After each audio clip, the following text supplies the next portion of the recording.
नमस्कार दोस्तों, कैसे आप सब लोग। उम्मीद करता हूँ स्वस्थ होंगे, व्यस्त होंगे, ज़बरदस्त होंगे। तो साथियों, बात करेंगे एनआईएस डीएलएड को लेके। कुछ अपडेट्स हैं इस वीडियो में, आपके साथ उन्हीं को साझा करेंगे। सर्वप्रथम आप सभी साथियों का स्वागत है आपके चैनल गेट सॉल्यूशन में, और साथ ही उन सभी साथियों से निवेदन है जो चैनल पर पहली बार विजिट कर रहे हैं, चैनल को सब्सक्राइब कर लें, बेल आइकन को हिट कर लें, ताकि इस संबंध में आने वाली जो अपडेट्स हैं वो समय से आपको मिलती रहे। तो साथियों, जैसा कि आपने देखा, माननीय नैनीताल हाई कोर्ट में पहली सुनवाई 20 को, फिर उसके बाद लगातार 7 तारीख तक भी सुनवाई हुई, फिर 9 में भी लगा केस, और फिर 10 में भी लगने की बात। लेकिन टीम को 7 तारीख में लग रहा था, हम लोगों को, कि जैसा लग रहा था कोर्ट के जो हियरिंग हुई थी 7 तारीख को माननीय उच्च न्यायालय नैनीताल में, और जिसमें स्पष्ट तौर पे जो ऑनरेबल जस्टिस थपालिया जी ने ये कहा था सरकार को कि आप जो है 24 घंटे में जो माननीय सर्वोच्च न्यायालय का ऑर्डर है 10 दिसंबर 2024 का, उसको इम्प्लीमेंट कीजिए, उसको लागू कीजिए, अन्यथा हम 9 तारीख में आपके जो खिलाफ है वो कंटेप्ट की कार्रवाई करेंगे। तो लग रहा था कि ये मामला यहाँ से निबट जाएगा।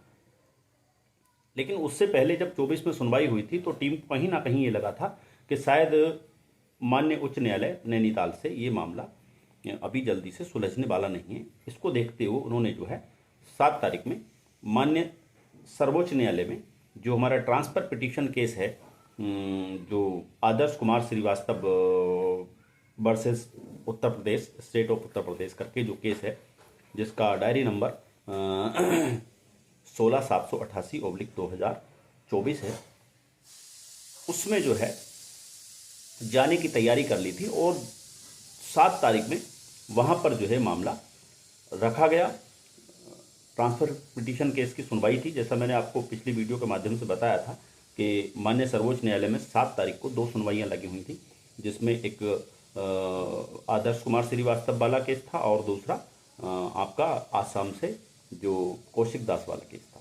तो उसी के साथ जो 7 तारीख में ये केस भी वहाँ पर ट्रांसफ़र पिटीशन के लिए लगा, और उसमें जो है सुनवाई हुई, और 10 तारीख में भी इस मामले को लेकर के सुनवाई हुई है। और इसमें जहाँ तक मुझे जानकारी आ रही है कि जो उत्तराखंड सरकार है उसको जो है रिटर्नेबल नोटिस जारी कर दिया गया है, और जो है अब इसकी जो सुनवाई होनी है वो 4 फरवरी को होनी है, और उसमें जो है ये सरकार से उसमें जो है जवाब मांगा गया है, रिटर्नेबल नोटिस दिए गए हैं सरकार को।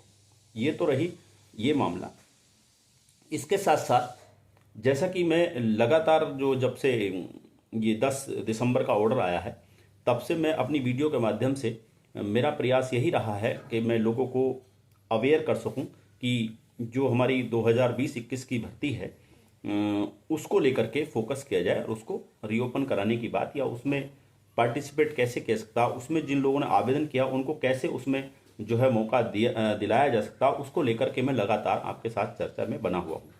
तो और मैंने कई अपनी वीडियो के माध्यम से अपील भी की है, जो हमारा शीर्ष नेतृत्व है विश्वनाथ सर वाला, और जिन्होंने बड़े ही, उनको वास्तव में बार बार सैल्यूट किया जाए तो भी कम है, क्योंकि उन्होंने एक ऐसे समय में जीत की उम्मीद सोची जिसके बारे में सब लोग अपना सब छोड़ चुके थे, बोले अब कुछ नहीं हो सकता। लेकिन उन्होंने वहाँ से उस चीज़ को लेकर के और आज इस जगह लाके खड़ा किया है एनआईएस डीएलएड को, कि आज आप देख ही रहे हैं पंजाब में सरकार ने अपने तरफ से ले लिया है, लेकिन बाकी सरकारें कहीं इसमें पहल नहीं कर रही हैं।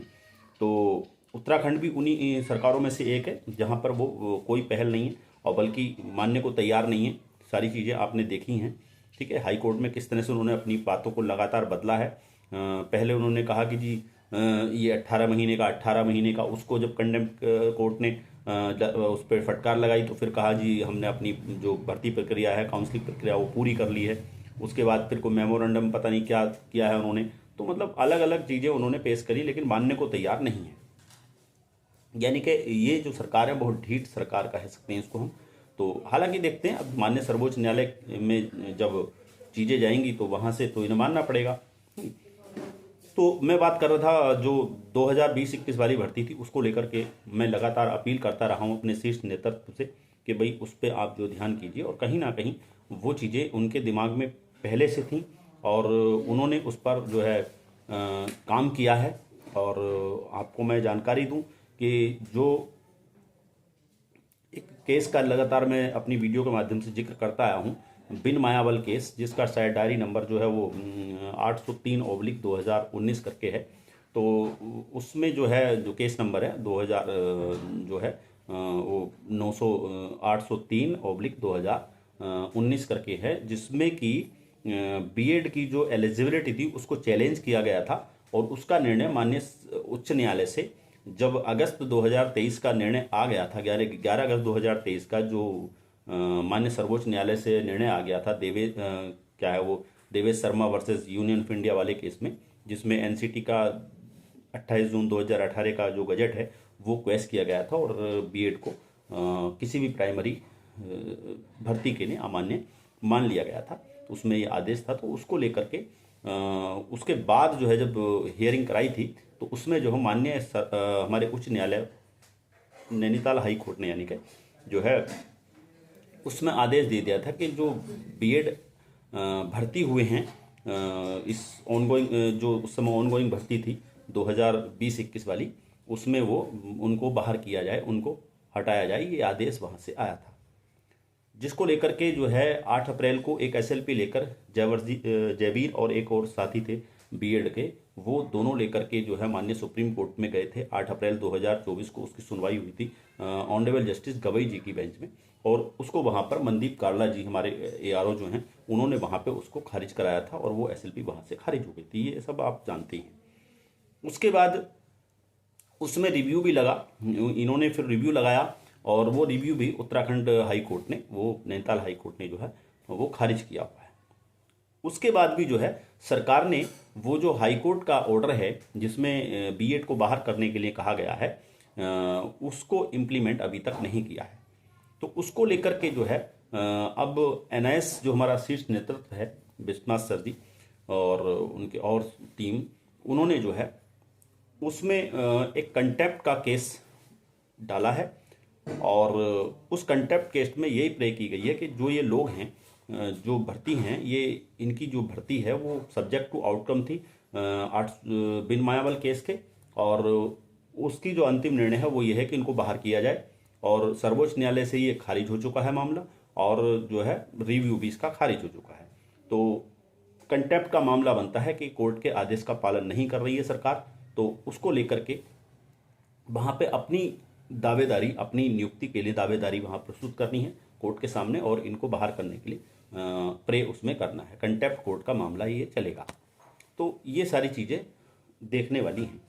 तो इसमें जो है मैं आपको जानकारी दे दूं कि इसमें जो पिटिशनर्स बनने की बात है तो उसके लिए मैं आपको नंबर दे दूंगा। हेम पोखरियाल जी करके हैं, उनका मैं नंबर आपको दे दूंगा, जो विश्वनाथ सर ने इस मामले में उनको जिम्मेदारी सौंपी है कि आप जो है पिटिशनर्स बनाएं उसके लिए। और जो भी लोग इस भर्ती में आवेदन किए हैं, जो भी हमारे एनएस साथी और जिनके डॉक्यूमेंट्स कंप्लीट हैं, वो लोग जो हैं उनसे संपर्क कर सकते हैं और पिटिशनर बन करके